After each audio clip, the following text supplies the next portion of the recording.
সাবধানে করো না, এই যে আমাদের স্ট্রাগল করতেছে এই ভাইয়া অনেকক্ষণ ধরে। আর এই ভাইয়া খালি বন্ড খালি ব্লক করে পানিতে ওড়া বেড়াচ্ছি। আমি নামছি একটু আগে, এখন হচ্ছে যে আমি ইয়ে করতেছি, দেখতেছি ডিনার আজকের আমাদের এগুলো। কি আপনারাও ভাবছেন তো এসব বন্য মানুষ কোথায় থেকে আসলো? আসলে আপনি পাহাড়ের জীবনটা যদি উপভোগ করতে চান তাহলে আপনাকে এইভাবেই করতে হবে। শহরের জীবন আর পাহাড়ের জীবন ডিফারেন্ট। আপনি পাহাড়ে গেলে আপনি আলাদা একজন মানুষ হয়ে যাবেন, যেটা আপনি নিজেও কল্পনা করতে পারবেন না। আর আমরাও সেম হয়ে গিয়েছিলাম, সবাই ছেলে মানুষই করা শুরু করি। আর সারাদিন হাঁটার পরে আমার মনে হচ্ছিল এটাই যেন আমাদেরকে রিফ্রেশ করছিল।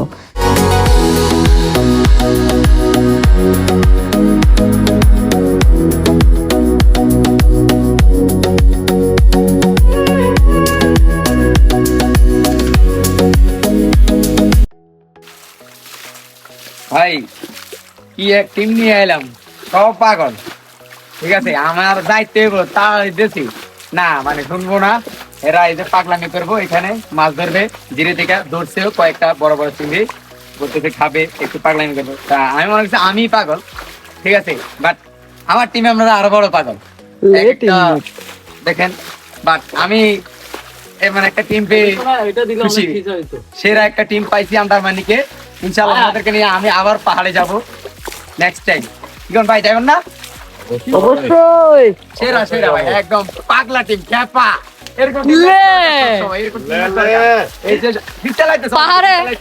পাহাড়ে এইগুলাই করি আমরা আইসা, ঠিক আছে, সারাদিন হার্ডি স্ট্রাগল করি, না খায় না দেয়া, দেন দিরিতে এসে এইগুলা মাছ ধরি, অ্যাডভেঞ্চার। ভাই শহরের লাইফ আলাদা, আর এই পাহাড়ে আসলে লাইফ পুরা চেঞ্জ। পুরমু খিদায় মরমু, তারপর এগুলো। হ্যাঁ হ্যাঁ এটাই, তোমার হাতে দাও না ভাই। এই তুমি আসো, এই যে ফাইনালি ভাইও মাছ ধরেছে। ফাইনালি আমাদের ইয়াসির ভাইয়া হোস্ট। লাও লাও, বহুত কষ্ট হয়ে গেছে, এই তো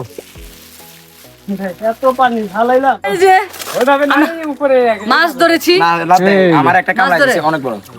এই যে এখন রেখে দিব, ফাইনালি মাছ ধরতে পারলাম। তো ফাইনালি হচ্ছে এই যে আমরা মাছ ধরে ফেলেছি, আমরাই শুধু আছি এখানে পরে, বাকি আমাদের টিমমেটরা সবাই চলে গেছে। এখানে আমরা পাগলামি করতেছি। ফাইনালি পাগলামির ফল, পাগলামির ফলটা দেখা, রাতের ডিনার।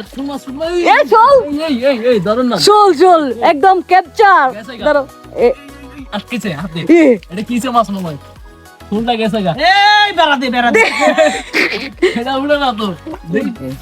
এই যে আমাদের হোস্ট চা বানাচ্ছে লোক। এই যে ভাই